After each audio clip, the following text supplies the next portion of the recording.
peut penser évidemment aux skieurs qui, avant de parcourir la piste, au skieur de compétition, qui est en train de simuler, par des gestes, de simuler, ou simplement dans sa tête peut-être, de penser aux gestes qu'il va faire, à l'ensemble et à la suite des gestes qu'il va faire, comme anticipation au fond de la compétition elle-même. Alors expliquez-nous cela. Oui, ce sont nos amis sportifs qui nous ont appris qu'au fond, on ne peut pas être champion de ski si on passe son temps à traiter les informations sensorielles, et que les grands champions de ski, comme beaucoup de grands sportifs, en réalité simulent en interne la piste, l'ensemble des gestes, des séquences qui vont se produire.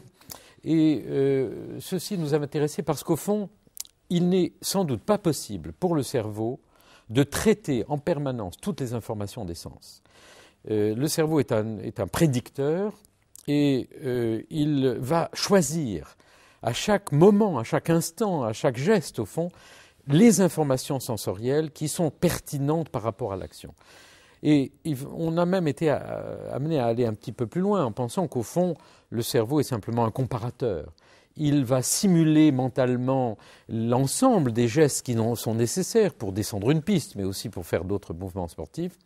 Et à chacune de ces phases, il va prédire l'état dans lequel doivent être certains des capteurs sensoriels, la vision, les capteurs des muscles, etc.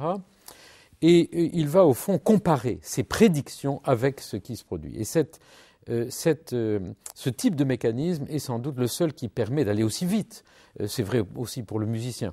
Mais vous savez, un des plus grands physiologistes dans l'histoire des neurosciences s'appelait Bernstein. Il était professeur à Moscou. Et il a été en fait professeur dans une école de sport. Et c'est par l'observation des gestes sportifs que Bernstein avait conçu ces théories qui déjà étaient des théories qui anticipaient en quelque sorte les théories modernes sur ce rôle de simulation du cerveau.